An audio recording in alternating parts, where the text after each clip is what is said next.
Halo, apa kabar? Saatnya Anda menyimak berita Semarang bersama saya Priscilia Claudia. Sejumlah berita menarik akan kami sajikan untuk Anda dan berikut 3 berita utama hari ini. Kecelakaan tunggal menimpa truk tangki Pertamina di Jalan Dr. Wahidin Semarang. Kernet truk tewas terjepit.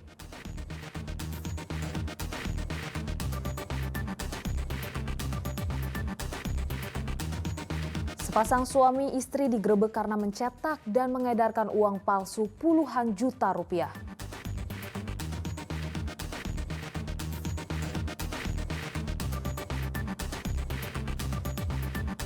Buntut penyandang disabilitas ditolak naik kereta rel listrik dari stasiun Balapan Solo, PT KCI meminta maaf.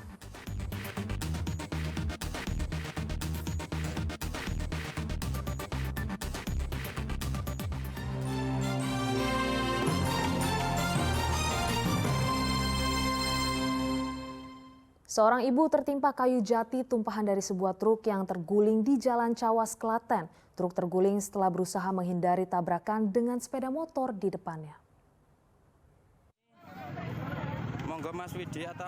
Truk bermuatan kayu jati ini terguling di Jalan Cawas, Klaten Selasa siang. Muatan kayu tumpah ke tengah jalan. Naas, seorang ibu yang kebetulan sedang melintas dengan sepeda motor tertimpa tumpukan kayu jati. Dari video amatir warga terlihat warga bergotong royong menyingkirkan kayu-kayu jati untuk menyelamatkan korban.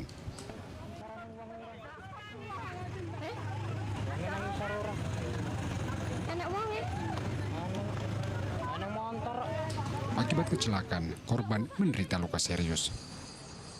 Kondisinya ibunya lukanya nggak tahu bukan pakai masker, cuma berdarah semua di muka, terus sama tangan kiri yang. Berarti tertimbun kayu itu, Pak? Tertimbun kayu. Kayu apa, Pak? Kayu jati. Banyak, Pak? Satu truk kebak ya, Mas. Oh. Satu truk penuh. Oh, truknya itu dari mana, Pak, arahnya, Pak? Truknya dari sana. Dari Cawas? Iya, dari sana. Kalau motornya? Kalau motornya saya kurang tahu. Cuma tahu sudah berak gitu aja. Berapa? Kecelakaan terjadi saat truk dari arah Gunung Kidul menuju Klaten berupaya menghindari tabrakan dengan kendaraan di depannya yang tiba-tiba melaju pelan. Karena tiba-tiba muncul kendaraan lain dari arah berlawanan, sopir secara spontan membanting setir sehingga menabrak talut jembatan lalu terguling. Sampai di TKP, KBM truk berusaha menghindari kendaraan atau sepeda motor yang berada di depannya karena mengurangi kecepatan. Kemudian KBM truk membanting setir ke kanan.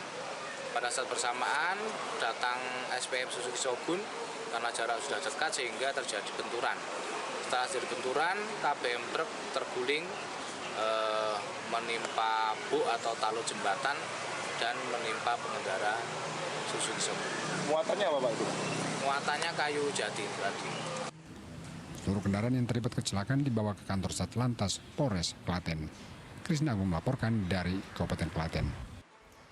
Ya, diduga karena kelalaian tidak mengunci kabin kemudi, truk tangki Pertamina mengalami kecelakaan di Jalan Dr. Wahidin Semarang. Truk sempat menabrak pengemudi ojek online lalu menghantam pekarangan warga. Akibat kecelakaan, kernet truk tewas terjepit.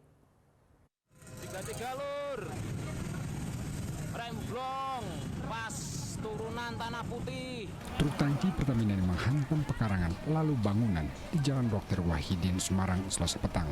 Sebelumnya truk sempat menabrak pengendara ojek online sehingga korban terpental. Akibat kecelakaan, sopir dan kernet terjepit badan truk. Kernet tewas terjepit sedangkan sopir menderita patah tulang. Tim SAR gabungan berjuang keras mengevakuasi korban.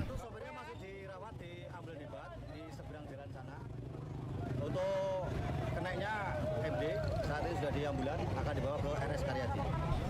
Truk tangki ini baru saja mengisi bahan bakar BBM. Sopir sempat memperbaiki mesin sebanyak 2 kali.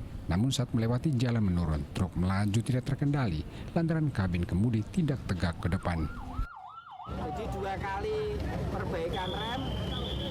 Yang pertama aman, yang kedua di kali itu udah bisa, cuman nutupnya kepala kabinnya kurang kenceng. Udah jalan waktu turunan sini mantuk-mantuk. Nah, udah nggak bisa ngendalikan sampai masuk ke ini terjadi musibah. Jenazah kernet truk langsung dievakuasi ke Rumah Sakit Dr. Karyadi Semarang. Kecelakaan sempat membuat arus lalu lintas macet karena proses evakuasi korban membutuhkan waktu cukup lama. Agus Hermanto melaporkan dari Kota Semarang. Seorang perempuan di Batang dibacok dan disirami cairan keras sehingga dilarikan ke rumah sakit. Diduga kuat, pelaku adalah suami korban sendiri.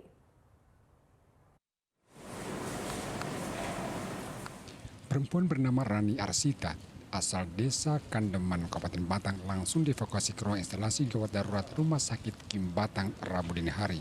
Korban menderita luka bacok di bagian kepala dan telinga. Tidak hanya itu, tubuh korban juga disirami cairan keras.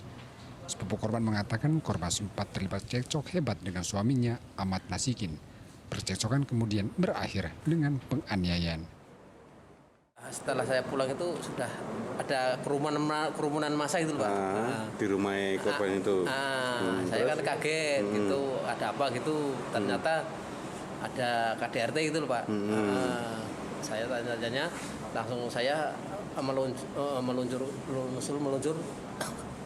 ke rumah sakit. Berarti kondisinya gimana tadi? Ya tadi kan langsung di UGD. Di UGD langsung. Ini yang pelaku siapa? Berarti suaminya? Suaminya. Sempat ada masalah apa sih, Pak? Ya biasa cekcok gitu loh, Pak. Cekcok. Polisi menyita pakaian korban dan sarung yang masih berlumuran darah dari lokasi. Kini suami korban diburu karena buron usai menganiaya istrinya. Kuncoro Wijayanto melaporkan dari Kabupaten Batang.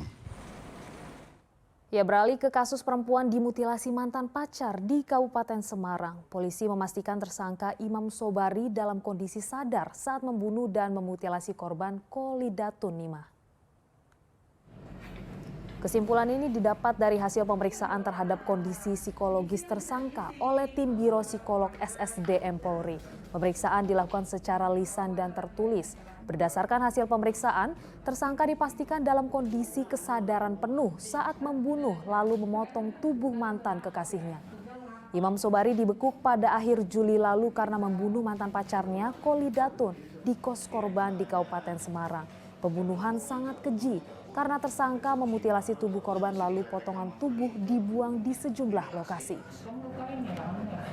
Pemeriksaan kami saat ini tersangka mengalami kondisi psikologis yang cukup baik. Terlihat dari bagaimana cara memberikan keterangan dia, cukup runtut dan jelas ketika kita menerimanya.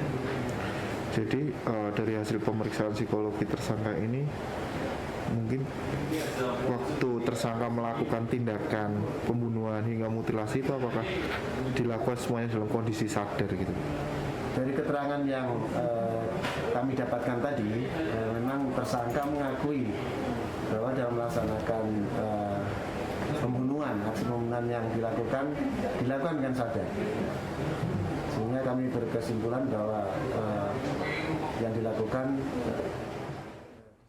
Sebuah rumah produksi uang palsu digerebek polisi di Desa Kluwik, Kediri, Jawa Timur. Rumah produksi uang palsu ini dijalankan sepasang suami istri.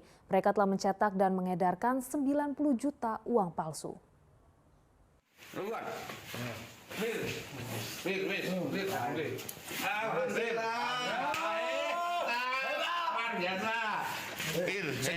Pemilik rumah produksi uang palsu ini tidak bisa mengelak. Petugas gabungan Polda Jawa Tengah dan jajaran Polres Temanggung dibantu Polsek Kujang Kediri menemukan sejumlah uang palsu, bahan baku dan mesin cetak. Rumah produksi uang palsu ini dijalankan sepasang suami istri, AA dan IS. Mereka mencetak uang palsu pecahan Rp50.000 dan Rp100.000. Penggerebekan rumah produksi uang palsu di Desa Kluwik, Kecamatan Kujang, Kabupaten Kediri, Jawa Timur atas laporan seorang korban asal Temanggung, Jawa Tengah. Korban menerima 19 lembar uang palsu pecahan Rp50.000 saat pelaku membeli telepon genggam. Tersangka mengaku sudah mencetak dan mengedarkan uang palsu sebanyak Rp90 juta. Penjualan melalui media sosial. Facebook. Menawarkannya dengan cara 1:3. 1:3. Karena sudah laku berapa? Ya? Sudah laku berapa? Sudah terjual berapa? Untuk kalau keseluruhan sudah lupa. Untuk keseluruhannya sudah. Berapa? Lainnya tak berapa? Berapa puluh juta? 90 juta. Oh ya sekitar itu mungkin. 90 juta. Berarti kamu dapat 30 juta. Iya. Polda Jawa Tengah akan berkoordinasi dengan Bank Indonesia untuk memberantas peredaran uang palsu ini. Depan kita kerjasama dengan jajaran BI kemudian dengan OJK terkait dengan peredaran uang palsu wilayah kita. Biasanya saat-saat menjelang kebutuhan masyarakat itu meningkat, modus operandi uang palsu ini marak dilakukan oleh masyarakat kita. Oleh karena itu kita himbau agar masyarakat hati-hati dalam penggunaan.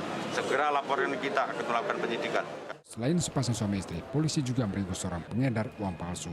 Para tersangka dijerat dengan pasal 36 Undang-Undang RI nomor 7 tahun 2011 tentang mata uang dengan ancaman hukuman 15 tahun penjara dan denda 50 miliar rupiah. Agus Hermanto melaporkan dari Kota Semarang. Seorang karyawan swasta di Kabupaten Banyumas melecehkan 5 pelajar laki-laki. Aksinya dilancarkan di kontrakan pelaku dalam waktu yang berbeda-beda. Pelaku berinisial A ditangkap di rumah kontrakannya. Tanpa perlawanan, pelaku pelecehan ini mengakui perbuatannya. Modus pelaku dengan mengajak korban yang merupakan pelajar laki-laki ke kontrakannya.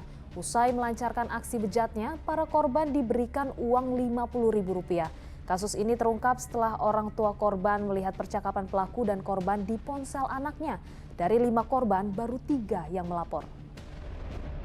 Jadi udah paksa tuh. Setelah disuruh nonton video porno tersebut, kemudian dilakukan pelecehan seksual, kemudian diberikan uang 50.000 pada korban-korban tersebut. Itu nontonnya lewat HP atau lewat apa? Lewat handphonenya pelaku ya. Itu sudah 3 kali. Memang korbannya 3, kemudian yang 2 melakukan